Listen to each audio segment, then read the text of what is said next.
And we are talking a book, specifically how to use books to grow your business today on The Rise to the Top.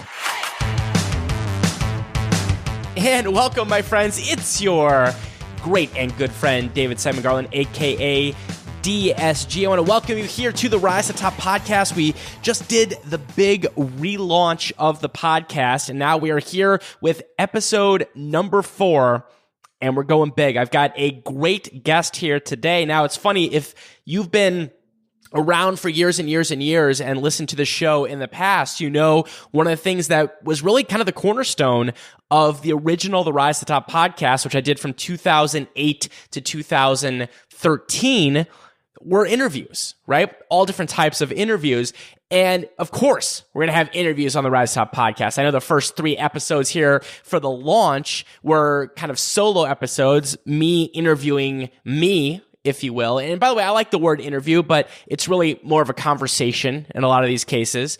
But I've got a very, very, very special guest here today, and also someone that's become a good friend of mine, and that's Nick Stevenson. And what Nick is going to be doing here today, and this is almost much more than a podcast episode. It's really like a masterclass, or I don't know what we want to call it, something that has got a really cool, fun name, because he's going to break down specifically, and we're going to get into the steps, we're going to get into everything you possibly wanted to know about why and how you should write a book for your business and what it can do for you, and mistakes to avoid, and the strategies, and a lot of the unique things that Nick does, where the book is really it's not your business, it's the cornerstone of driving traffic and being able to do lots of different things for you. It's just a really cool. I don't want to reveal too much here right now before we get into this very, very in-depth conversation, really masterclass podcast magic here on using books to grow your business. But just a little quick background here, just to give you a little bit of context about Nick,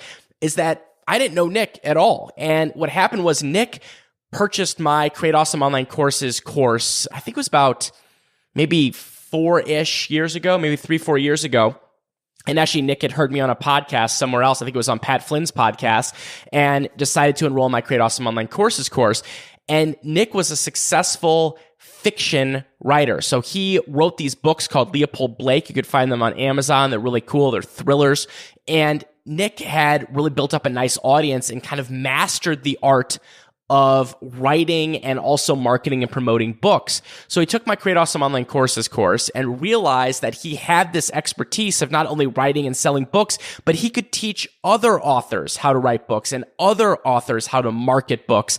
And he had a lot of really cool, unique things that he did with this. So he created a course and kind of a little brand called Your First 10K Readers, which has been a massive success when it comes to online course. In fact, his first launch did over $100,000, and now he's doing 7 figures a year with his course, but has really become and is a master of all things books and ebooks. And I invited Nick to come on here today to really break this down for you, so you can learn, why would you consider doing a book or ebook for your business, what it can do for you, and all that jazz coming up right now. So let's turn it over to the conversation with the one and only Nick Stevenson. All right, so without further ado, we are joined from jolly old England. I will try to keep my British and English jokes to a minimum today, but I cannot make no guarantees. Mr. Nick Stevenson, how are you? I'm very good, and I welcome all of your British jokes, because they're terrible. Well, we've talked about that before because, for example, in Create Awesome Online Courses, we've seen that before where people have said that just by being British, you automatically sound 10,000 to 20,000% smarter. So, just by that, I think we're already off to a good spot today, right? It's a blessing and a curse, because we also sound like evil villains as well, which I'm fine with that. Okay, so you can either picture an evil villain or a jolly guy with tea, whatever you guys want to do. That's totally fine. Nick is actually both of those. So that's exactly what he is. So Nick, kind of in the intro, I went over a little bit of your background and how we came to know each other and all that kind of good stuff. But kind of in your own words, just a little bit, how did you actually even first get into having interest in books and writing books? Where did that come from with you, and how did you get started with that? Well, I've always read a lot all the way through school, and there was a load of creative writing classes that I did at school and then at university as well. But this is the cool thing is I kind of moved into my kind of working career around the same time that digital publishing took off. So for me, kind of like I kind of wandered into one job after another and ended up in this corporate environment that didn't really sit very well with me. And I'd always wanted to start a business, and I'd kind of looked at, can I do physical products? Can I do services? And the idea of doing like a digital information product or a kind of like a book product never really even crossed my mind. And then sort of around 2010, 11, people started talking about Kindle. So Amazon's self-publishing and digital publishing kind of arm. And lots of stories at the time, and actually had been going on for a couple of years before this, but this was when it first kind of became mainstream, was people were talking a lot about their experiences taking books that they'd written years ago and they'd never been able to get them published. And they said, right, I'm just going to put it up there. I'm going to buy a nice cover for it, get it proofread, get it edited, and I'm going to put it up on Kindle. And, it might as well go up there because it's just going to sit in my, the back of my computer or in a drawer somewhere doing nothing. And some of the early adopters of this, as with anything that's brand new, there's a lot of success early on. J.A. Conrath, Blake Crouch, and a few other names kind of were the first wave of indie publishers. And they were writing fiction at the time. And these guys had had a long and checkered history with traditional publishing. So going the traditional route where you get an agent and you get an editor and you go through this sort of rigmarole of publishing. And they were kind of comparing the two and going, traditional publishing, I hardly got paid anything and it took years and it was a real slog.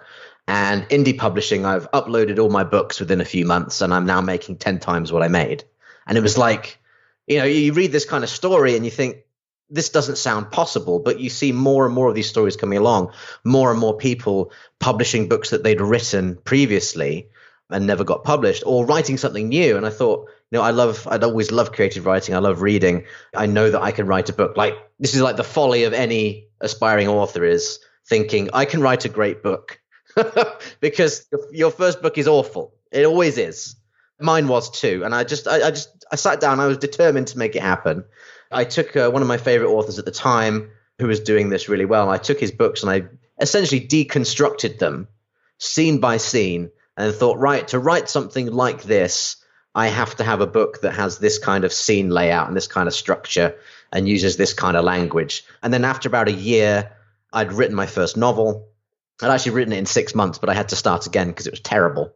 And I'd written my first novel. I published it. I think I made a few $100s in sales. And to me, that was just incredible that strangers were paying money to read my book and leaving nice reviews. It was insane. There were more books to come. And then 5 or 6 books later, I was getting a really solid, steady income from it. And a lot of people were asking me how I was doing it and what I was doing differently to the sort of conventional advice at the time, which was horrible advice. And I was doing something different and I started telling them about what I was doing and, people were really responding to it. They were going out and trying it and getting some great results in, both the fiction space and the non-fiction space as well. And people in sort of the wider business community were getting some great results too. And then I kind of just went from there and branched off into kind of teaching and courses and software as well, which is kind of what I'm doing at the moment. And this is how you and I know each other.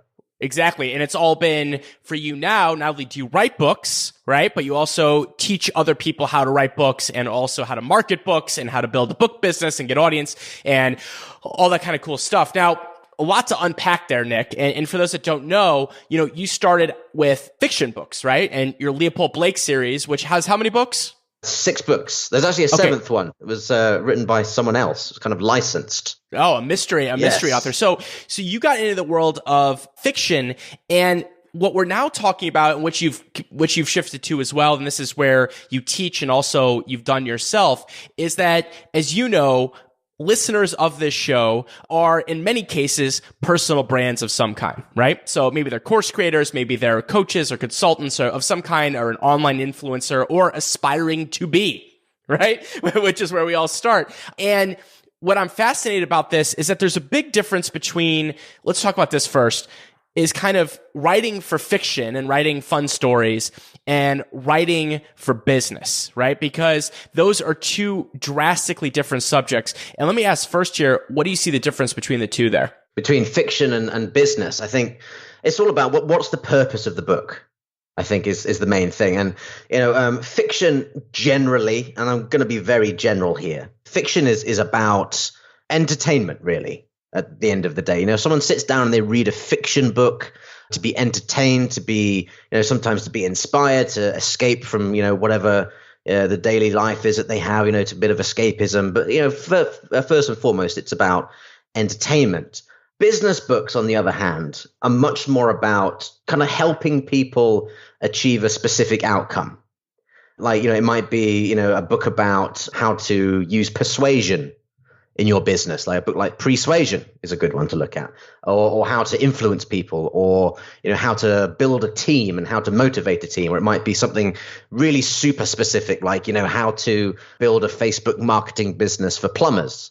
There's like a huge kind of array of different business books out there, ranging from the general kind of here's how to inspire and motivate a team and here's how to build a brand, all the way through to like really specific niches. One you've mentioned before, like equestrian Tai Chi, was one of my favorite which examples. Is one of my successful customers. She's one of my favorite examples. Jenny Pim, who has, I believe it's now a 6-figure plus business teaching equestrian Tai Chi. Those riches and niches, Nick, And that makes sense. And I think what you said was right on point there. It's really about the goal of the book, right? Because that's a lot of what we're going to talk about today. Because I remember when I did the traditional route, 2010, crazy, many, many years ago, when my business book came out called Smarter, Faster, Cheaper, I went the traditional route.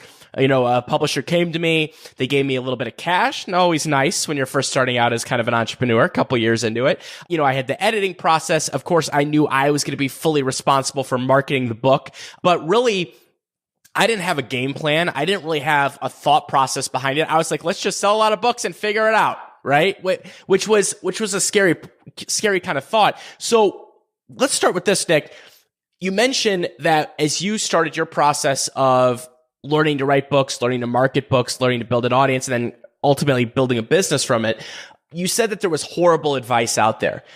Before we get into the good advice, what's some of the horrible advice? Like, what's the advice out there that has kind of been, etched in stone since the beginning of time with books that you say, no, I don't think so. That's not how we're doing it now. One of the kind of most pervasive myths that I kind of like to call people out on is this principle of, and this was a popular idea at the time, was all you need to do to be successful as an author is just keep writing more books.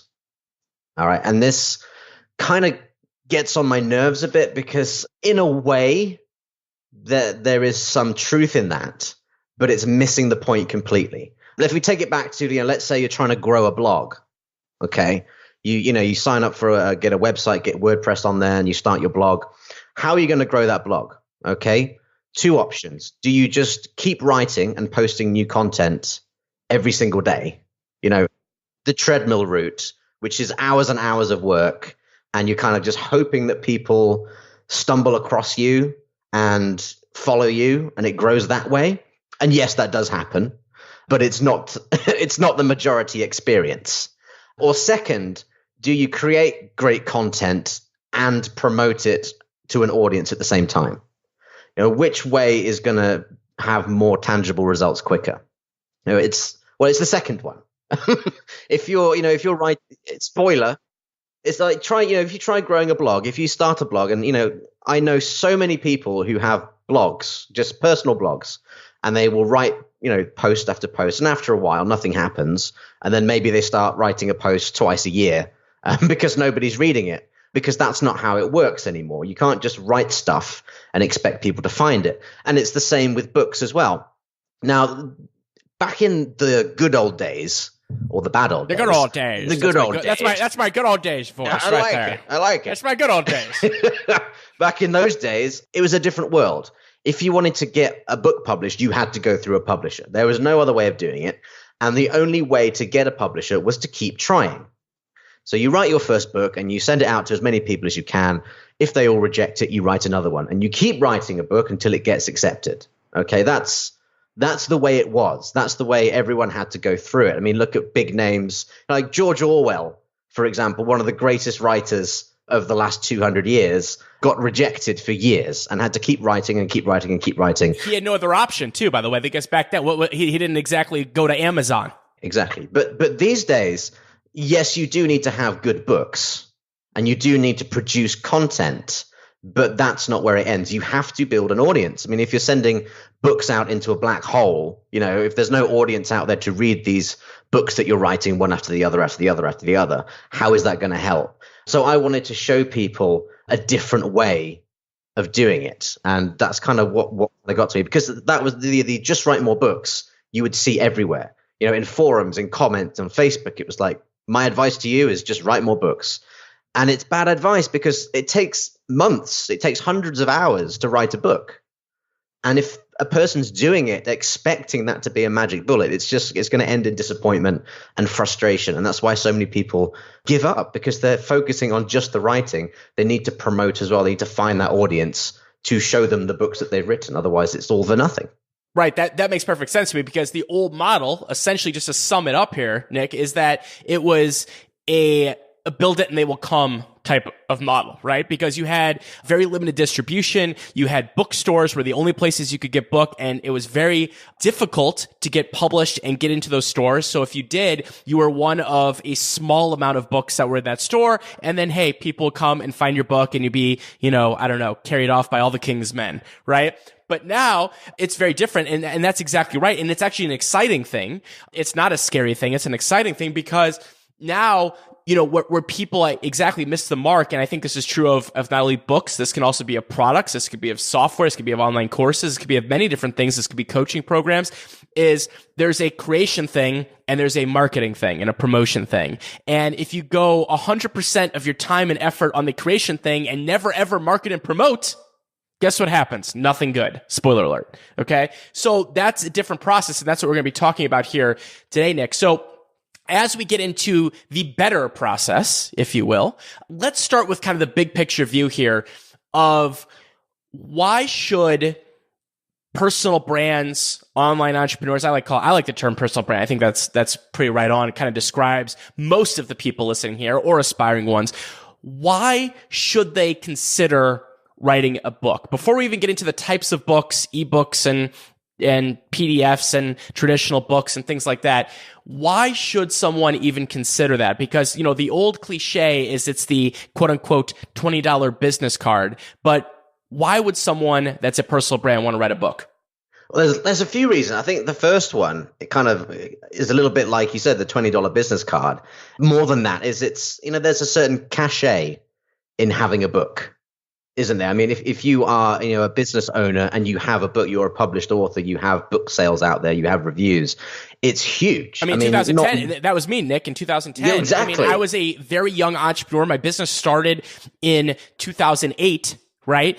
2010, I have a book. It put me on a map. I was getting asked to speak at conferences. People wanted, I'm not saying the book was bad. It was not, but I'm saying that's not even the point. Just the idea that you had a book was very exciting to people. Exactly. And just to be clear to David's publishers, he does not think his book is terrible. Just to clear that up. I'll give it a strong 5 out of 10 at least, Perfect. But, this is a huge kind of cachet, and there's a huge kind of brand power in having a book. It's a great thing to have. But more than that is it's something you can use as a tool to actually measurably grow your business online as well. I know we're going to go into some of the specifics about how to do this, but imagine a lot of the people listening to this, a lot of you guys listening are going to be content creators of some kind. You might have a blog, you might already have books, you might be a course creator, consultant. Mediapreneurs is my broad term. Of some kind. You are a content creator, and that is how you build your brand and your business. And, where is the number one place that people buy content? Well, it's Amazon. They're the third most searched search engine after Google and YouTube. And it's a place where people go to buy stuff.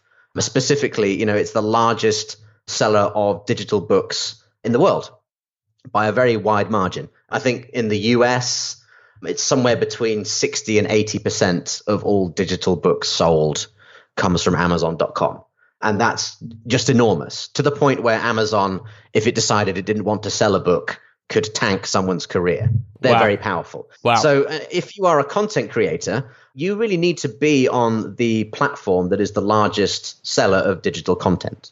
It kind of makes sense. You need to have your flag there, because not only is it a place you can send people right? But it's obviously a place that people that don't know can also find you, right? Because you mentioned the search capability. If you're an expert on, let's go, I love choosing the most random possible thing. Go, Nick, go. Off the top of your head, random thing. Well, go. One I always love is ballet dancing for dogs. Okay, ballet dancing for dogs. You're the ballet dancing for dogs expert. You're a rock star in it. Well, I got to tell you, if people are on Amazon and they're searching for ballet dancing for dogs, right? That's an opportunity right there for your book to come up, Nick, unless you write it or unless you follow what we're going to be talking about here today, that's a wasted opportunity. It's a wasted place that someone could be taking advantage of, and not enough people are doing that, right? Exactly. And it's the same for Google as well. If you type a search term into Google and there is a book that closely matches that search term, Amazon will be up there at the top of the page, or very near the top of the page. I have a very specific example of this, which I'll tell you about in a minute when we've gone through some of the specifics, because it kind of ties in. But it's a huge place to get discovered. It's a place where you can send people to buy books, of course, and you can earn revenue from selling books. But one of the most exciting ways to use Amazon is as a sort of portal or a platform to get people who have never heard of you to come to you. Like you would use Google to get people to go to your site or your blog, you can use Amazon to get people to come over to your funnel, your lead magnet, or wherever it is you want to promote your business. It's a fantastic way of getting that traffic away from Amazon and onto your platform. And remember, Amazon is a place where people go to buy stuff. All right, it's not just like Google or YouTube where people want to look at funny cat pictures. People go to Amazon to buy stuff. If you can get them onto your website, they're already kind of primed and ready to go. So it's a very powerful place to find new readers and new leads as well. Okay, so to summarize here, Nick, on kind of why you, and I'm talking about you, the listener here, should consider doing a book. So first of all, we talked about the branding aspect, the fact of like, not only does he or she have a podcast and a cool website and a blog and a course and she's a coach or whatever it might be, you also have a book, which impresses your parents and the elderly as well. Number one. Number two is that we talked about kind of in broad strokes here that it's a business builder. It's a business builder. And Nick, I want to just kind of harp on one thing here, and then we'll kind of get into the specifics. We'll talk about literally everything as we go through here. But is that what people say all the time, and tell me if this is true or false. I think I know which direction you're going to go with here, but who knows, is that, your book is not your business. True or false? It depends. Okay. All right. Let's say in this case, in the case of personal brands, people like that, what I'm saying is that the book is something that can not only be great and people learn and all those different things, but it's also a lead generator and business builder for something else that you're selling. Meaning oftentimes the book itself is not your money maker, your main money maker. Is that true or false? For the most part, in this context. From a context of from building a business, absolutely. The book is the tool that you can use to significantly grow other stuff that you're doing. Okay, so that's a big mindset shift. That's a big mindset shift. It's massive. And, this is what I'm trying to impress on people, is that writing a book doesn't have to be difficult.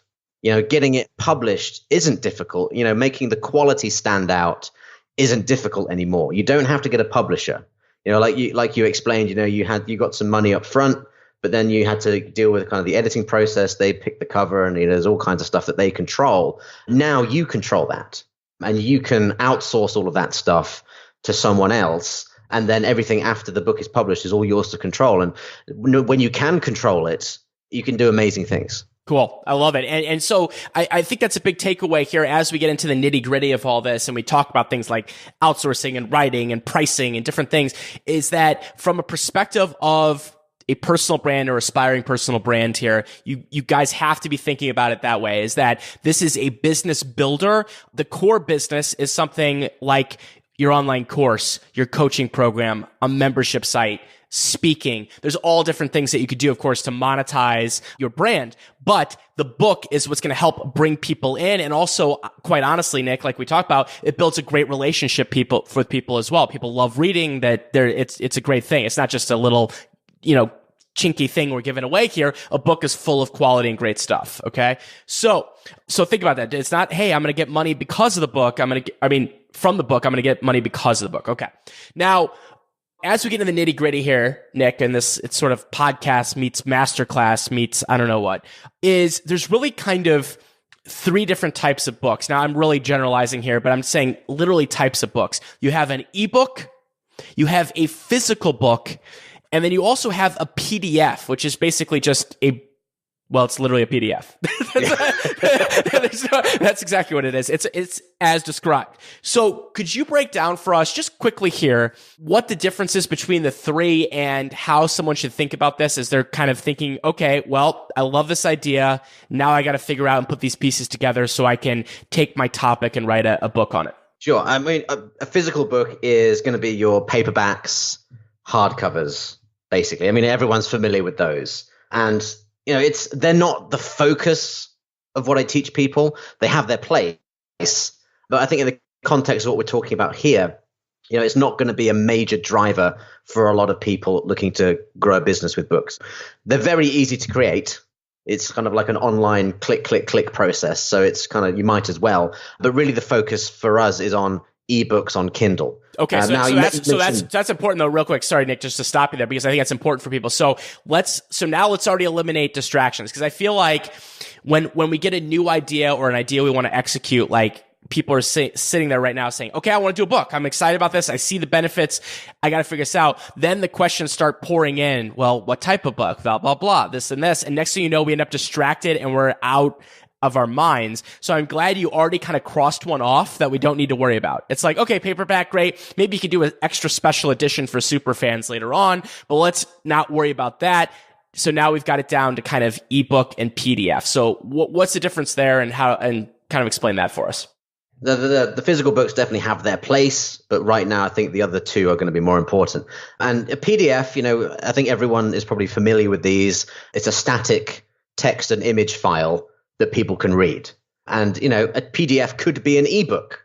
But if you want to read something that's more than a few pages long, I don't know if anyone listening has ever tried this, but if you try and download a book in PDF format, you can, read it on your phone, you can read it on the computer, great. But what happens when you, turn off for the night, come back tomorrow? You've lost your place. The text doesn't kind of fit the screen well, and it's fine. If you downloaded the latest like Jack Reacher book in PDF format, you'd give up after about 20 minutes because it would just be unreadable. PDFs are fantastic for kind of short, actionable, kind of consumable stuff. That's why a lot of people use them as lead magnets. Sign up and get my 10 top tips for this, or sign up and I'll, talk you through this process. PDFs work great for longer kind of works. And I'm talking, longer than maybe sort of 20 pages. It's going to start to get to be a bit of an issue. Also, a PDF, you can't really distribute a PDF through Amazon because they convert them into a different file format. And that's where kind of what I call an ebook comes into play. So an ebook could be a PDF, but it wouldn't be great. An ebook in the context of this conversation is an ebook file that's designed for an e-reader like Kindle or Kobo or Nook or something like that. And these are, either you buy a Kindle from the store and it's got that, that electronic paper e-ink screen and it's designed just for reading books, or maybe you've got the Kindle app on your phone, whatever it might be. But the ebook file is specifically designed to act like a book. So when you open it up on your device, the text automatically flows to fit the screen. You can alter the text size. You can change the font if you want to. It remembers your place. It's just like reading a physical book, but much smarter. So, I've got my Kindle on the nightstand I've got my book that I'm reading at the moment. Every night I go back to it. It's remembered my place. I can skip forward and backwards. I can buy stuff on it if I want to. And it's a seamless experience. And that's what an ebook is when we're talking about, distributing on Amazon and other ebook stores. So there is a difference, but it's just like it's terminology for all intents and purposes. It's just, how we define it. Right. So what we're really talking about here is ebooks, right? And by the way, Nick here, because one of the fun benefits of having you on the podcast is I can also get free consulting from you, is that with my new ebook that's coming out, which is going to be out in April, 7 Steps to Creating, Promoting, and Profiting from Online Courses, which I've, of course, followed all your advice to the T on this, is that we'll talk more about design and stuff later on, is we're having an ebook version of it, if you will, that's going to go up on Amazon. And then we're also, but we also having a PDF made too. I mean, I know the book's probably a little bit longer than what you just said with the PDF, but is that still a good idea? Should I also have a PDF in case people want that version as well? That can't hurt anything. Yeah, it's never a bad idea. It's never a bad idea to have it. And even for my novels that are like, 70, 80 plus 1,000 words long, hundreds of pages long, I still give people a PDF option if they really want it. Not many people take me up on it, but it's there. But by far, the ebook, the proper ebook, is going to be the most effective thing for you. But there's no harm in having a PDF. Right. Just in case people want it, great. We'll have that as well. So ebooks, let's talk about one of the typical questions that's going to come up with this, which is length. And I know, obviously, I'm assuming this is going to vary. The amount of words, the length is going to vary depending on person and topic. Is there any rule of thumb? If someone's sitting there, they've got what I call the blank screen of death in front of them. It's the word processor. It is open. You've got, 4 coffees and 7 drinks next to you. And you're saying, all right, let's do this thing. Is there a way to even be thinking about length when it comes to an ebook? So I like to call that the blinking cursor of death. Yeah, there we go. It just flashes at you ominously and mocking through your eyes, mocking you. Yeah, I mean, it depends what the goal of the book is. And I'll give you some examples. So the specific way that I want you guys listening to use ebooks, to think about ebooks, is like David said, the book is not your business. It's a gateway to your business. And the strategy that I teach people is much like you would offer a lead magnet, and you might send Facebook traffic to that lead magnet. What we're going to be doing with Amazon is we are going to be having a book in your specific niche that's on Amazon. And that book is going to be a free book. And inside that free book is going to be your core offer. So that might be a webinar, or it might be, a free consulting call, or it might be a second lead magnet, top 10 tips or something, or it might send you straight to a sales page, depending on what you are. But the reason, as I'm kind of telling you to do this, is when you have a free book on Amazon, it just gets tons of traffic. Okay. Free books just get downloaded, I think, up to 100 times more than even like a 99-cent book. So in the beginning, we're not going to be making any money from the ebook itself. People are going to find it on Amazon because it's free. They're going to find it easily. It's going to show up in all the search results. It's going to get tons of downloads. And when people look inside the ebook, they will see your core offer. For you, it might be, join this webinar to learn about create awesome online courses. For someone else, it might be, my top 10 tips on equestrian Tai Chi. But that's the core concept. Okay. So real quick on that, because that is so important. And if you listeners take away a major thing there, it was just that, what Nick said. So before we even get back to my original question about length, I want to talk about this because just for a second here, Nick, because really this is the important thing. You're going to be putting up a book free on Amazon. So let's just get that out of the way first. That's very important to think about. You're going to be at free. The purpose of this book is to get as many people to download it and read it as possible. Okay. But then in your book, and this is the real value of ebooks, okay? Because it's very hard to click a link in a physical book, right? I've tried too. I was sitting on the beach a couple weeks ago. It doesn't work.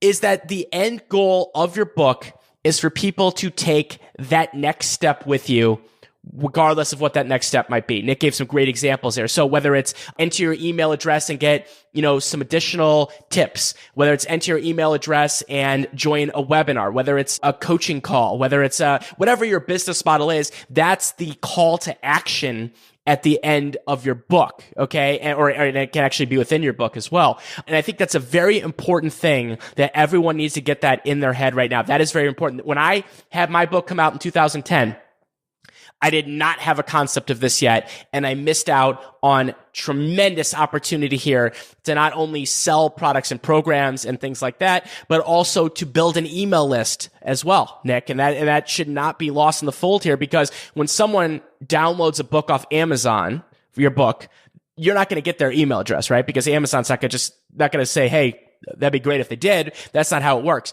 But then in your book, there'll be opportunities to sign up for other things in exchange for an email address, and then you can continue to build your list and your audience, right? Was that wrapped in a nice little bow there? That's beautiful. And Nick, you came up with a concept for this. Well, do you want to talk reader magnet now, or do you want to go back to length for a second? Well, let's talk reader magnets, and then I can talk about, the length of what this book needs to be. We opened a really fun Pandora's box here, because when we started talking about length, that was really my gateway question to get into this entire process. And so, Nick, you actually coined, and I don't know if you've trademarked it or whatever you've done with it, but this is a term that you developed that unfortunately some other people have now tried to take credit for, but they should not, because it's your term. They don't know where it came from. It really did come from you, called reader magnets. What's that? Yeah, this is the process I've just explained. So when I try to get this idea across to people, and bear in mind that a lot of the time I'm talking to authors. These are people who have put blood, sweat, and tears into writing these books. Okay, and the very idea of making it free is sort of does not sit well with them. So you have to kind of talk to them about why it's beneficial for them. And I like to liken it to, for example, this podcast. A lot of effort goes into creating podcasts, but people aren't paying to listen to this, right? So, you're not charging 99 cents per listen. You're giving people this content for free, because you know that it's going to help grow your business and it's going to help people. And it's a similar sort of concept with ebooks as well, is one of your books, at least, needs to be free to get the attention to move on to the other stuff. And that other stuff might be more books. If you want to be, a career author and sell more books, you direct those incoming people to your other books. If you want to build a business in, teaching dogs to ballet dance, direct them there to your website, or, creating courses, send them there, or whatever niche you operate in. This is your way of getting attention, getting traffic, and then using that call to action inside the free book to get people off of Amazon and onto your platform, whatever that might be. So that's the core concept, was what I call reader magnets. And to give you an example of how this works is, if you go to Google and type in reader magnets, you will see near the top, or often at the top, is my book on Amazon called Reader Magnets, which is permanently free all the time. And you'll see, you can look inside there. I've got a strong call to action in there, and you can have a look at what the book contains. But that kind of sums up the core concept here, and it's been amazingly powerful for people.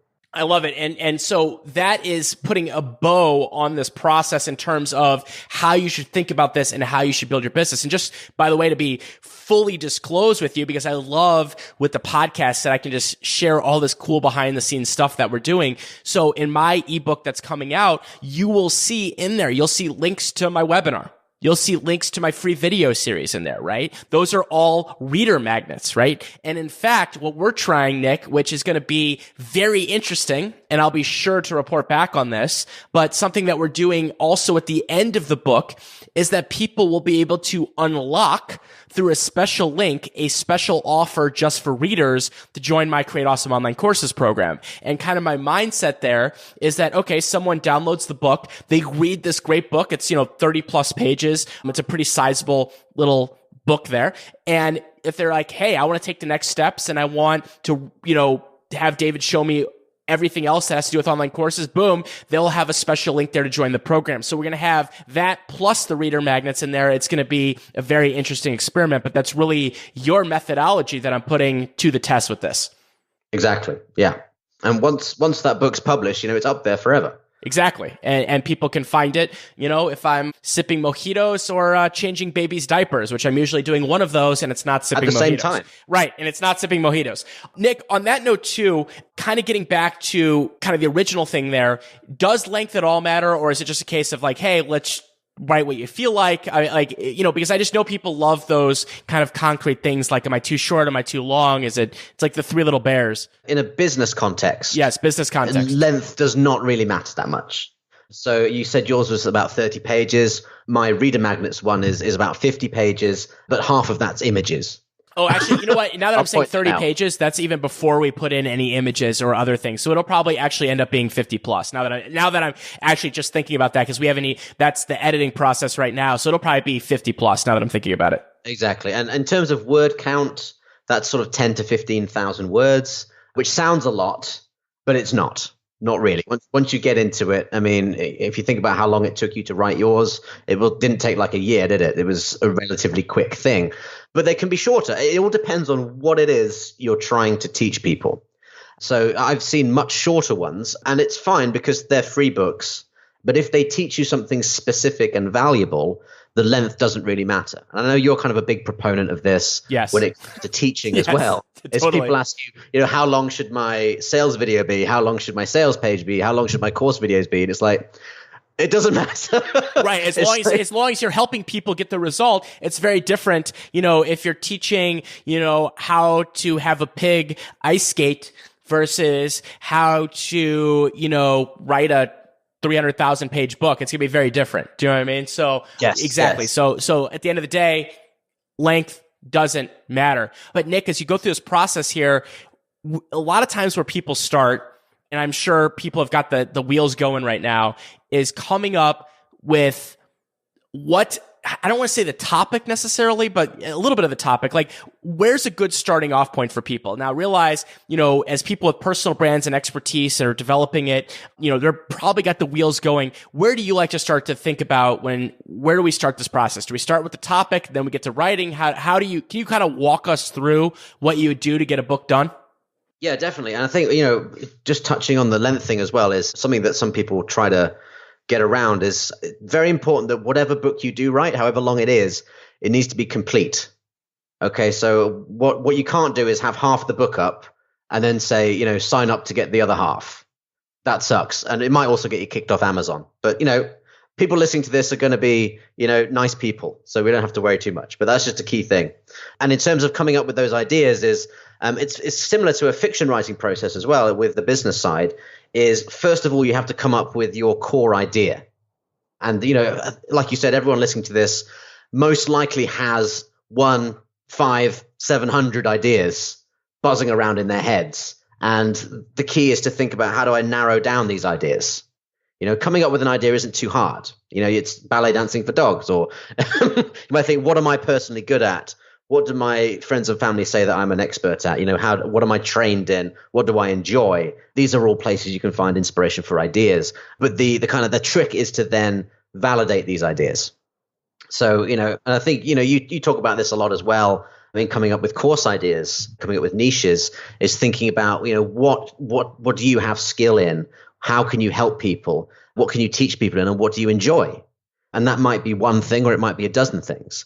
It's the same with books. You have to take that idea and then you have to refine it to make sure that it works in practice. And the way you do that is you go with your idea, and then you come up with a premise, which is like a slightly expanded idea. So let's say your idea is teaching dogs to ballet dance. Your premise is a book that teaches dog owners how to get their dogs to perform these 7 specific ballet steps within 30 days. Okay, that's a specific premise. And then after the premise, you have to start breaking that down into steps. So there's 7 specific ballet moves that, Poodles has to make within 30 days. Where do you start off? Starting off, it might be, okay, so first of all, we have to teach Poodles how to stand on one leg. And then the next step is teaching Poodle to spin around on that leg, et cetera, et cetera. I just like everyone right now, no matter where they are in the world, is just picturing a poodle standing on one leg trying to spin. I mean, I just know I did. I started smiling. Yeah. If you've never seen it, it's really worth doing. But I think you get the idea. Is you have this idea that's quite vague. You then narrow down the idea, so it's teaching X in X number of steps in X number of days is a kind of good one to go with. And then you have to map out how do you go from A, which is where people are now, they don't know how to do it, through to Z or Z, which is they know exactly how to do it. How many steps goes from A to Z? And it's just a matter of filling in those gaps. So each step could be a chapter, and one of yours is, the 7 steps to creating online courses. You have those 7 steps mapped out very, very clearly. Each step could very well be its own chapter. And that's a very easy way to get it laid out in your head. And then once you've got that plan down then, so that plan might take you 2 hours, or it might take you a day. It certainly won't take you all that long. And then you can sit down the next day and look at it and go, right, I've got these 7 chapters on these 7 specific topics. Let's get going. Pick the one you like the most and start there. Work your way through. You get all 7 done, and then you've got a book finished. Then it's just a matter of getting it tweaked and edited and polishing, and then you're good to go. I love it. And by the way, 2 more places I can encourage people to look for if you're trying to come up with that topic, or not necessarily the topic, but also kind of the format of the topic, meaning the steps or whatever it might be. 2 other places to look also is that if you are someone that is doing webinars, that is a great opportunity that the webinar can also be a book. Right? I mean, that's essentially what I did, because I took my 7 steps to creating, promoting, profiting from online courses webinar. Of course, it's a little bit different, but turned that into an ebook. That's what we're doing, right? Another one is that if you've got a blog or anything like that, and you've done some great how-to information on there, that could easily, a blog post or something like that could be expanded into an ebook or something like that if it teaches great stuff. I think that's another great one. So look at what you have is a great way of looking at it as well. And I know some of you are obviously brand new, and you'll have to kind of come up with what your concept's going to be, and that's fine as well. So Nick, we've got our topic. Any tips on getting it done? And I think a lot of us, with a lot of things in business, we get hung up on details all the time. It's like someone starting a business and their obsession is about business cards, which does not matter, right? It's the same thing with books. It's the same thing with everything. With online courses, it's people obsessing over the technology. With books, it's going to be the process. So meaning, how do I get this thing, for example, edited and together and make it look pretty and things like that. They're thinking, oh my God, I'm not a designer. Like, do you have any kind of pro tips for someone that is like trying to go from, okay, I'm going to write this thing in a Word or Pages document. Now what the heck do I do with it? Yeah, sure. I mean, like anything, this will be familiar for you guys in pretty much any niche, and for you, David, as well, is there's 2 ways of doing it. Pay someone else to do it, or learn how to do it yourself. And if you want to do it yourself, there's a lot of tools out there that can really, really help you. So if you want to pay someone to do it, go to reedsy.com, which is REEDSY.com. That's like an online marketplace for professionals, and they're all vetted and they're all like super high standard. So if you're one of these guys who, they can write the book and it's like, right, I'm done. Somebody make it look good. Somebody check all the spelling. Somebody get the images in there. Someone do a cover. Get it formatted, someone else do it. Reedsy.com is the place to go. If you want to do it yourself, that's fine too. There is no necessarily any difference in quality at the end of it, as long as you kind of, what you're doing a little bit. First thing to do then is you've written it, you want to get it edited. You can do this yourself to a degree. I would always recommend having another person look over it to proofread it. So that might be someone that you pay, or it might be friend or a family, or might swap favors or something, I don't know. But to do the first kind of round of self-editing, really good tip that I had from a friend of mine who's written dozens of novels. He has like 1 million books in print out there. It's crazy. What he does is after every novel, and he writes about 5 of them a year, is he prints the whole thing out, bearing in mind that his books are like 300 pages long, or 400 pages long, and yours won't be. Yours might be 40 or 50 pages, so it's not so big a deal. Unless you're doing the book on the poodle ballet dancing, that's gonna be at least, well, that's 500 to 1,000 pages minimum.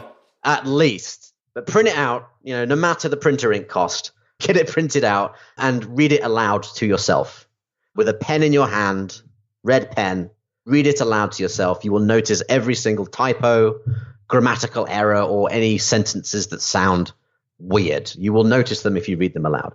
If you are really confident in your writing skills, this is going to be a very quick process. If you feel like you might need some help and some support with making it flow better, you can hire people to do sort of developmental edits. or line edits or copy edits. I won't go into too much about what those things are, but go to readsy.com. There are people there who can look over it for you. But we're not talking about War and Peace here. This isn't like going to be a literary American classic. This is a business tool for you. So it has to be high quality, but you don't have to obsess over every sentence. It just has to be easy to read, clear, concise, and useful. Okay? I love it.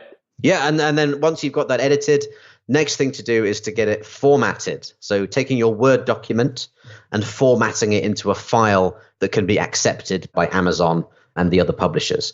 So, chances are if you're writing a business book, you're going to want some images in there and you're going to want it to look half decent. And if you upload your Word file as it is to Amazon, they'll convert it automatically for you. But chances are it will look pretty scrappy coming out the other end.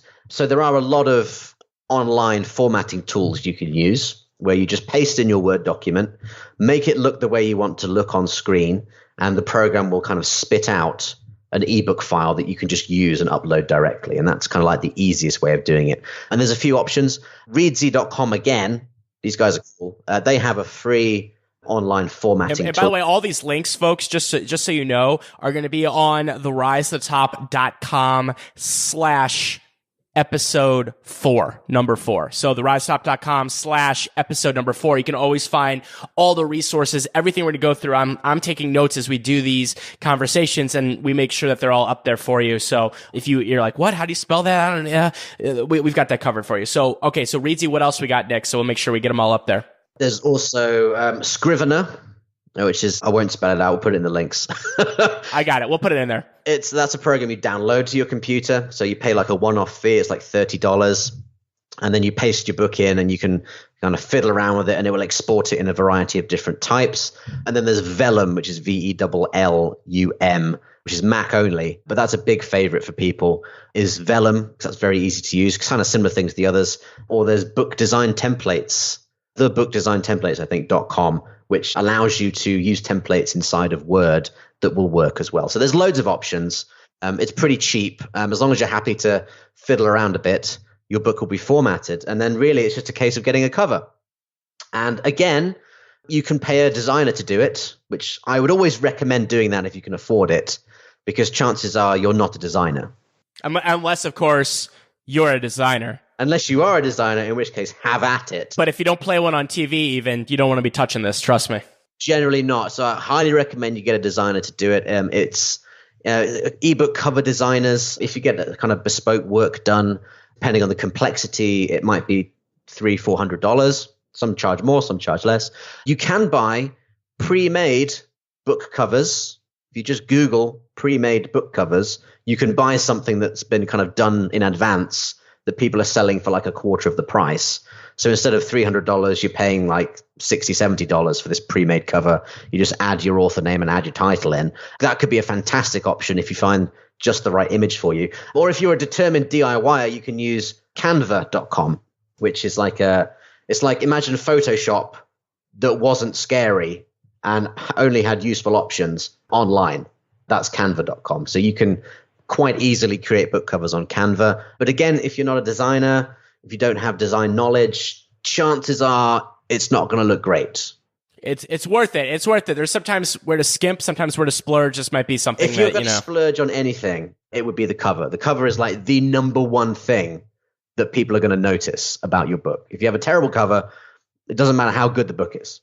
All right, you've got to have a great cover. It's worth spending money on if you can. But there are lots of options at every price range there for you. So that's essentially the process. Editing, formatting, book cover. Then you have your ebook file and you essentially upload it into Kindle and all the other ebook stores. And within 24 to 48 hours, it is available. I love it. And Nick, on that, as we finish up the process here, which is, by the way, awesome. Hopefully this demystifies so many things that you might be thinking or maybe didn't even know you were thinking, right? Just to clarify there, that's an easy I'm sure you could just Google it. Essentially, you just upload the file and you're kind of off to the races. I'm sure it's pretty self-explanatory, yeah? The key thing, though, is if you want the book to be free on Amazon, which is what I'm kind of recommending for the traffic benefits, is you can't set the price to free on Amazon. This is one of the annoying things. Is every other ebook store in the universe, you can select free as a price, but not Amazon. They're special. So what you have to do with Amazon is you upload the book and you set the price to 99 cents. And it will go up 99 cents. But at the same time, you put the book up everywhere else. You can use like a distributor. Draft2digital.com is a fantastic distributor. Upload it there. They'll send it to every other store in the universe. Draft2digital.com. Upload your book there as well and select all of the other stores, and it will distribute them all across the world for you in one go. Super easy. And there you can set it to free. And Amazon have a price matching promise. So what you do then is you email KDP and you say, hey, lovely KDP people, you'll notice that my brand new ebook teaching ballet dancing to dogs. Wait, what's a KDP people? Oh yes, I'm sorry, I'm using terminology here. So KDP is Kindle Direct Publishing. I was like, who? I was like KGB. I'm not sure. Yeah, I don't know if I want to be contacting KGB. No, I wouldn't recommend it. But you can tell them. KDP, which is what? Kindle Direct Publishing. Got it. Okay. I was like, whew, I don't know what we're talking about here, but I'm a little scared. Okay. That is the Kindle people. So I slipped into terminology mode there. But you email the KDP people, the Kindle people, and say, hey, Kindle people, you can see my amazing ballet dancing dog book is free on iTunes, your worst enemy. And it's also free on Kobo and Nook and these half a dozen other stores. Would you please consider price matching it so that it is also free permanently on Amazon? Thank you very much. And every time I've tried this, within 2 days, it's free. And it's just one of those little hoops that you have to jump through to get it to work. But it does work. And then your book is permanently free for all time. And you're off to the races. I absolutely love this, Nick. And it's funny that you said, yeah, it's a little extra work. But let me just say this is, I was actually talking about this with someone else earlier today, just chatting at the gym, was that if you want to be successful, right, or go to the next level of success, wherever you're at right now, right, having work like this and doing work like this should excite you, right? Because a lot of people aren't willing to put in the time or the effort to do something like this, and they don't reap the rewards, right? So I'm talking about everyone that's listening to this, you have to be thinking like, this is exciting and fun work, and you'll be able to get your name out there on a book and also build your business. I mean, it's very, very exciting, Nick. So I always want to encourage, when there's work involved, you should always have a light bulb saying, oh my God, all right, let's do this darn thing. Let's put on our work boots and get it done. So this was absolutely great stuff, Nick. Now, we have some shameless plugs coming up here that I definitely want to talk about here as we wrap up. But could you leave us, before we talk about some other resources and some cool stuff here, could you leave us, do you have like one final tip, or, it could be a tip, a word of advice. It could be something to avoid. It could be whatever you want to leave us with everyone now that's just chomping at the bit, ready to, get this ebook done and out there to the world. Yeah, I would say do not get overwhelmed at the concept of writing a book, because the idea of writing a book, you're picturing this thick 500-page tome that's taken you 10 years to write, and that's not what this is about. This is about writing something that's concise, useful, valuable for people who you genuinely want to help. And it could be 20 pages long, it could be 50 pages long, 200 pages long, however long it is. It's going to be some work, it's going to be worthwhile work, but it's going to be entirely worth it in the end. And it's perfectly doable. Anybody listening to this podcast, I know, has a great ebook in them. And we kind of gone through the process of how to use it in this session. I think, I want to hear from people who go away and do it and report back, because that's what I love to hear about. Yeah, please do. Let us know about that. We love hearing people taking action. I mean, that is something that's very exciting. Anyone that teaches knows that, right? When you teach something and share something like Nick has today, and when you guys jump and take action, that just makes us happy in our little happy shoes. So definitely go and do that. And by the way, Nick, as we kind of wrap up here, we've got some great resources for people. One of those that we put together, which is no surprise, is Author Cats. Now, what's interesting about this with Author Cats is that, let me go back here. I'm checking my notes here really quickly here. And yes, correct, is that episode number 2 of the podcast that you could check out at therisetotop.com/episode 2, where I talk about breaking down my business, how I make money, how I generate revenue, things that have, worked and not worked, all those different things. In that episode, I talk about AuthorCats, and AuthorCats is a collaboration with the one and only Nick Stevenson right here, and my web developer, Brad Hogan, who you might know from Course Cats and Conversion Cats. Now, AuthorCats, Nick, give us the quick elevator, like lightning fast, on what AuthorCats does for people. It's an all-in-one kind of website and marketing suite for authors, I guess. So instead of having a WordPress site, something to do landing pages, something to do book delivery, something to do a blog, something to have just having a book page on your site, just a simple page that displays your books requires about 18 different plugins. Instead of having that and 400 other different plugins that you have to make work together just to make something happen is all gone. And what we've done is we've put everything that you could possibly need to have an amazing author website all in one package. So an amazing showcase for your books, landing pages, beautiful Brad Hogan design, who, if you're ever familiar with him, it looks stunning. We also have templates as well. We've kind of built some pre-made things that you can install and get up and running in. I think I did my site in 1 hour 48 minutes. That's pretty speedy, Nick. And here's the thing with AuthorCats, and AuthorCats is built on WordPress just like our other Cats themes and things as well, but it's specifically designed for authors and books. And Nick, one thing on AuthorCats too, which I think would be kind of cool for people, is let's say you have a main website. Some people here might not have a main website. Some people might. Let's just say you do. Like I have the risetotop.com, which is built on another one of our Cats products called Conversion Cats. But when my ebook comes up, now I could create a separate site for my book if I want to using AuthorCats, right? So it could be your main site if you want it to be, or it can also be just the site for your book or books. Is that a fair assessment of it, would you say? Yeah, so I use Conversion Cats as well for my kind of main blog site, and I use AuthorCats for my fiction site. And the authors who have signed up for AuthorCats, we have one lady who has, I think, over 500 blog posts and 37 different novels in nine different genres, and she is running the entire thing from one AuthorCat site, and you'd think it would be a confused mess, but it's awesome. It's absolutely awesome. And if you intend to use books in your business, it's just has everything you could possibly need to get going. Cool. And we've got the hookup because I told Brad we're doing this even if he doesn't want to. So we've got the hookup for you as a listener of the Rise to Top podcast, and because I told Brad that I just threatened him and I said, this is what we're doing, so too bad, is that normally with AuthorCats, you get a 14-day full feature trial. So you get everything absolutely free for 14 days, which is, by the way, awesome. And because you can test it out and see how it works and all that kind of stuff. And if you don't like it, well, hey, whatever.